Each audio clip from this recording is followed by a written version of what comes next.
kenyataan dan saya meminta, okey, setelah saya menerima untuk melihat dikatakan apa, macam okey, dia singkat cerita ya, saya bagi ya, si korban dia lari dari majikan dia yang pertama yang lama haji semua fasilitas dia sesuai. Dan kemudian ini saya dapat info dari dia chattingan dia dengan kawan dia lah di sana. Kemudian dia menginginkan pekerjaan ya, karena dia berniat mau balik sebenarnya bulan 12 ini. Jadi dia mencari kerja dan kawan dia ini memberitahu salah seorang, yaitu si pelaku, mungkin dia boleh tolong, itulah. Dan kemudian mereka berhubungan, berkomunikasi dan menyuruh si korban itu ini datang ke tempat si pelaku dengan iming-iming akan memberi pekerjaan kepada. Kemudian hari kedua tidak ada pekerjaan yang dia dapat dan dia meminta keluar dari tempat. Setelah permintaan si korban seperti itu, dia memberontak dan memaksa supaya si korban tetap tinggal di sini. Dan disitulah terjadi pergeseran. Ada kamera CCTV yang membuktikan semua terjadi di Malaysia. Bahwasanya dia memaksa dan dipukul.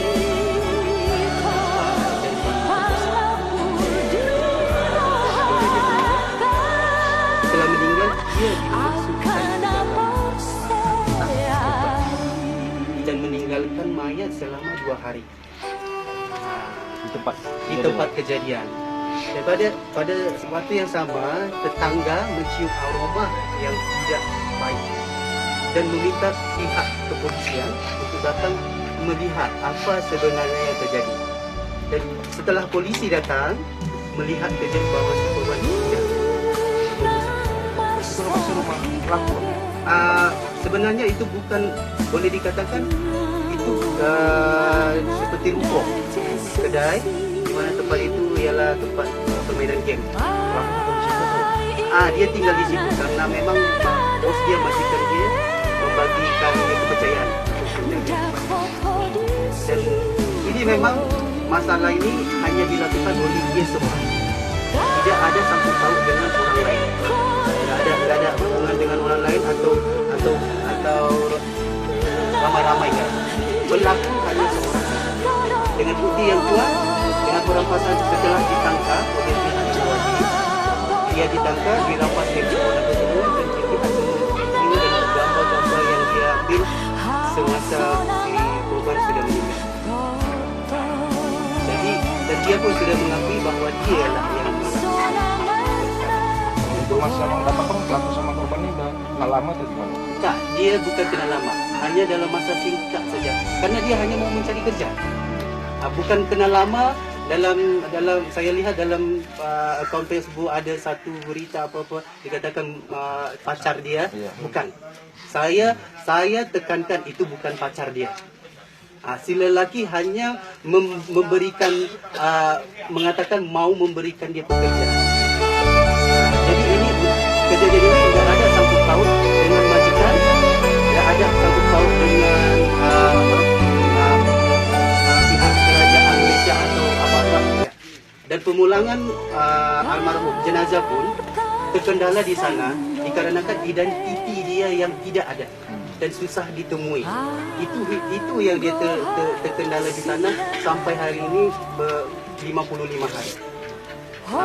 Jadi kronologis kejadian itu terjadi pada tanggal 13 bulan 10 2017 dan polisi mendapat jenazah pada tanggal 15 bulan 10 2017 dan saya dan pihak abang dia di sana mengetahui berita ini pada tanggal 28 pada hari Khamis. Pelaku sendiri kan ditangkap sama pelaku, kalau saya tak silap, saya tak benarnya pula waktu itu tanggal berapa, tapi dalam waktu sebulan lebih. Karena mereka boleh memang boleh dikatakan dia memang macam sex mentality. Pelaku dari mana, Bang? Dia pelaku di kita Asalnya? asal dia daripada Palembang, Indonesia. Jadi dia melakukan ini sendiri dan dia mengakui bahwa itu dilakukan sendiri. Tiada kawan ramai-ramai, dan memang CCTV pun melihat kejadian itu, hanya dia seorang yang jadi tidak ada, saya tekankan sekali lagi, tidak ada di sini unsur pembunuhan beramai atau penganiayaan majikan. Dan saya tekankan lagi, jenazah korban bukan terjadi terkendala di Malaysia bukan karena kerajaan Malaysia atau polisi menahan atau pihak rumah sakit menahan dia di sana, bukan, karena identiti si korban tidak ada. Sehingga kami mendapat identiti yang pasti baru semua dibantu. Ini semua bantuan daripada kepolisian Malaysia dan pihak hingga boleh sampai dengan ini. Kami bekerja sama. Jadi karena itulah sebenarnya kejadian ini.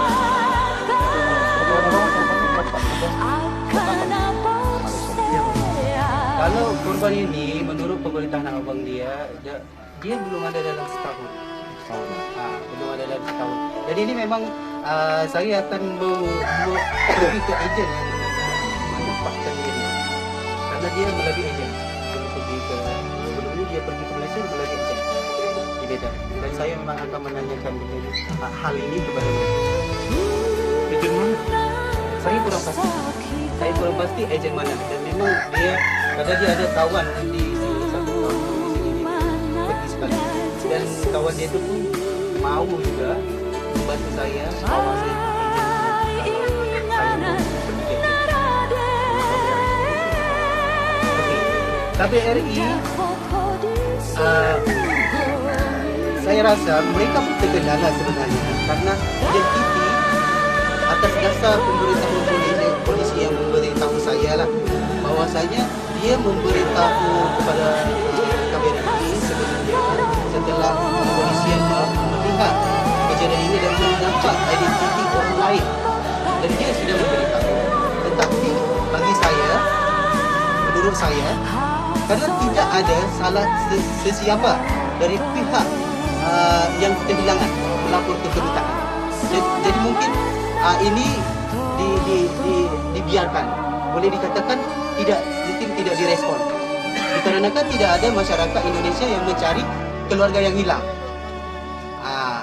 Jadi memang dia orang membantu juga dalam situasi documentation semua dia orang keluarkan, pun bekerja sama dengan mereka, dan semua pembiayaan memang terjadi dari orang-orang yang baik hati untuk bantuan, dan proses dokumentasi dokumen daripada memang dibantu oleh